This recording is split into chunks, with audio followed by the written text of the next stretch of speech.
Hello and welcome to another edition of Axcess Baseball Weekly. I'm your host, Vinny Masana. We're joined today by a very special guest, Kellenberg Junior pitcher Jason Diaz. Jason's one of the top pitchers in the region. He's committed to the University of Miami, and he just led the Thunderbirds to their consecutive Catholic League championship last year over St. John the Baptist. So, Jason, University of Miami, I know you said is your dream school, so talk a little bit about that process and how thrilled you were when that became a reality. Well, UM was always a favorite school of mine. When I was like 9 and 10, I'd always go on ESPN. First thing I see is Miami. So it was something I've always wanted to go and something I've always wanted to do there. So once I started noticing that I could play college baseball, the Titans spoke to me. They sat me down. They gave me options about my favorite schools, and they weren't surprised that Miami was always my favorite one. And I had the chance to go down to Fort Myers with Coach Sip in the 2018 Body Armor team my sophomore year. And after the game, Coach Demare gave me an offer, and it was something that me and my parents agreed that would be good for me. So after 2 or 3 days, I decided to commit there because, why not? It's my favorite thing. And the next couple of days, I guess, were pretty overwhelming. Everybody congratulating you and stuff like that, right? Yeah, it was like I walked into school, first thing I hear is congratulations from my dean, all the brothers in my school, and all the kids too. Even the Latin schoolers, the 7th and 8th graders, were congratulating me. Really? So it was something that I was proud of doing, and now it's just another part of my list and something I'm just trying to overcome now. Now that Body Armor team is pretty special. You were probably one of the first guys to commit, and now most of them are Division I players as well. They will be Division I players. So talk about that group of guys and just what it's like to be on a team that special. Well, the team from the Body Armor team and Greg Sarah's team, the older guys, Logan O'Hoppy and Matt Hogan, those guys are studs. Those guys are flat out those guys are competitors, and even all the other guys on that team, just playing with them, the older guys, they know what to do. They go in, they go out, and they're never satisfied. They always want something better for themselves. And the HGMH team, I'm on with Greg Sarah. Greg developed a really, really smart and young team. And, Greg, never playing for Greg is easy, but he taught us the way to become competitors like the older teams and not to be like everyone else, be different, like Stroman would say, and just play flat-out baseball. And he really formed us into a really good team. Now, you mentioned Stroman. I think the first time that I watched you in the end of 2015, that was the first thing that stood out. Your delivery, obviously the velocity, sharp slider. Is he somebody that you look up to and try to emulate now that he's an established big league pitcher? Yeah, I've been following him since he was in Duke, and I noticed that he has a lot of swagger in his game, and something I don't carry much, but something I'd like to look in a pitcher, because not a lot of people do that nowadays. And him with his fastball and mixing up the timing of his pitches is something I look forward to doing, and hopefully, like, one day, if I have the chance to be like him and perform on a stage that he does, I want to do everything like him because he's just flat out a competitor and a dog on the field, and that's someone I want to be. Now, are there any other athletes that you looked up to when you were younger that you kind of try to emulate? A-Rod, probably. Alex Rodriguez is my mom's favorite player, and throughout my whole family, because we're Dominican, A-Rod being Dominican, it's also just another thing that makes him a favorite in my house. And he just plays because he loves the game. He's a third baseman, shortstop. I never played third base or short, but just the way he plays with passion and the way he holds himself on and off the field is like a role model. Really.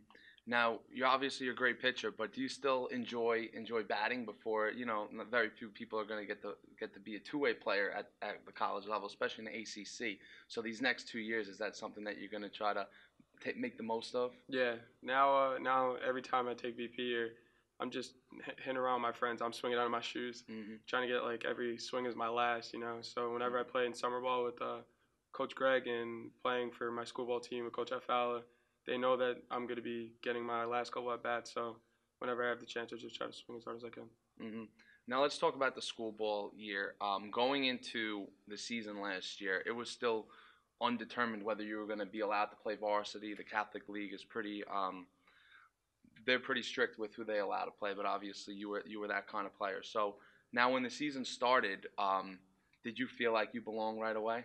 Yeah, the team, all the guys, the seniors, even the juniors that I played with when I was a freshman, they they really knew how to carry a team. The chemistry was formed right away. I started hanging out with all the seniors and all the juniors before even the season started, because they just knew that chemistry is the main thing of the team. And on and off the field, those are the guys I've always wanted to be with the whole time. From Monday through Friday, just school ball practice, and Saturdays and Sundays we were together. And that team right there, we knew that we had something special, and with the chemistry we had, I don't really think anybody could stop us that time. Now, in the history of the Catholic League, not too many teams have gone back to back. Going into that year, they already knew that they could win. There were a lot of upperclassmen on that team. Is that something that you guys really spoke about prior to the year? Was finishing the job and getting that consecutive championship? Yeah, our captains, Kappas, Delaney, Paulich, and Russell, they told us that back-to-back is something that we've always wanted to do, and even Coach FL. But we knew that there was going to be hype going into the season now because back-to-back because of all the returning players, and it was supposed to be a loaded team. So we knew that back-to-back was something we've always wanted to do, and back-to-back was something that we want to accomplish, something for our school, put Kellenberg on the rise. So we knew that the news and the attention was going to get to us, but it really didn't after the season ended. Yeah, and as the season went on, I'm sure you guys got more and more comfortable, having that target on your back, right? Yeah, playoffs without letting up a run. It was when Kappas did it, it was like, okay, Chris Kappas. Williams did it, Williams dealed. And I did it. It was something that we knew that if we kept going and we just didn't get to our heads, that we would be able to accomplish. Now, you mentioned that pitching staff was phenomenal, probably one of the most dominant in Long Island history. Now, what was it that made Williams and Kappas so dominant on the mound? They're probably the composure was something I've never seen before. Kappas, very quiet kid and not quiet with the way he plays either. Because as soon as he steps on that mound, he's a competitor like all the other players. He's just more intense. He knows how to spot up and he knows how to mix you up with pitches. And Williams being a guy that's not a big name throughout that whole season, no one really knew who he was. Coming onto the Kellenberg and him going 6-1 and putting up the numbers he was putting, it was really cool to watch. Now, how about that postseason start? I was there at Hofstra. There was probably over 1,000 people there.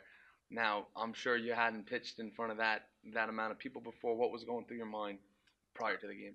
Probably just to keep my head straight. I was looking around every 5 seconds, just like, wow, this is real. Like, I'm actually in the situation. Like, I really didn't think Coach FI would put me being a sophomore in that spot. And I felt ready, and I also felt happy with Coach FI choose me. I felt like he had trust in me, and knowing that he just gave me the ball at that time, I was like, okay, it's ready to go. It's now or never, and I got to do what I got to do. And once you got out there, then it was just felt like another game, or was the nerves still going on throughout the game? Probably like through the first 2 innings, I was like, wow. I just keep looking up, get the ball, look up. I'm like, all right, I'm really in this. And then 3 through 7, I was just locked in. I was just trying to get all the chatter out of my head, and I was just trying to focus. So you were able to finish the deal. What was that sense of relief like, where you pretty much checked off everything that you needed to do? You made varsity as a sophomore. You had the dominant regular season, and then you finished the deal. What was that sense of relief like afterward? Probably the pictures that were uploaded all over social media of right after the last play, confusing last play, but it was a play to remember. That face that I made was the face that I was just wanting to make all year. All that stress and all the talk about what's going to happen. Are we going to be able to complete back to back? And just trying to put a good number up for our school. That face that I made probably at the end was something that I wanted to do for a long time. Well, it was a bizarre play. They didn't know if it hit the ground, and the umpire didn't signal anything, and then you were able to to let it all out there. So how about this past summer? You were able to have, I guess, kind of relax a little bit because you had the commitment to your college done already. You had the championship. What did you focus on this past summer? I was just trying to become a better pitcher and also learn how to become a better teammate. Coach Greg, he really gets with his guys and he knows how to talk to them. He knows how to create a really fun team. He likes to joke around with everyone. And when I was playing with them the whole summer, I wouldn't have wanted to play with any other team at that time because the way that all the guys on the team were, and I was just trying to enjoy what I was trying to do as being a pitcher on the mound and learning about the game. And even Coach Zader, an assistant coach for my team, teaching me just how to even think on and off the field, not even when you're on. And the rest of the guys were helping me, and I was helping them with everything they had to do. Now, your off-season pitching coaches, Paul Parcelano, Bobby DeMichael, they've developed a pretty good reputation in our Long Island community of developing pitchers. What did you work on with them in this past winter? I really worked on my velocity in my lower half because nothing's ever enough now in baseball, and someone's always going to be ahead of you, and you always got to try to climb for that top spot. Mm-hmm. So Coach Parson, Coach Bobby, they were just telling me that I got to keep my head straight, keep my composure up, and not let anything go. Really, mental part really get away from me. Just trying to become a better pitcher with my 2-seam, my changeup, my slider, learning a couple of new more pitches, and it was just to become an overall better pitcher. Mm-hmm.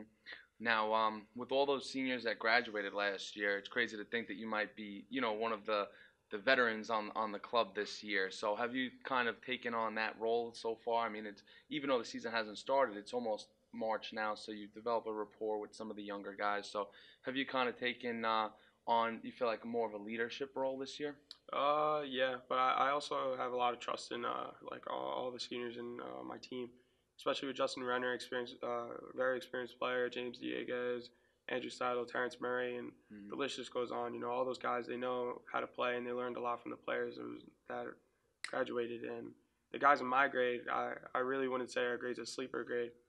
They won JV last year, and they know it's like to become champions. And I feel like since they built that stature of themselves, I feel like it would be a really good time for this year to win championship game. Mm-hmm. Which leads me to my last question. I was going to say if you have any personal goals this year, or maybe just in general for 2018.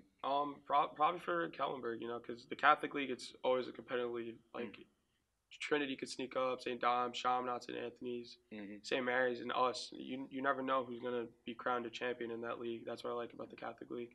So us, it's just trying to win every series and just keep our heads straight and try to get another championship. And if we come up short, I'm not going to be disappointed because I know the group of guys are always going to be working hard. Awesome.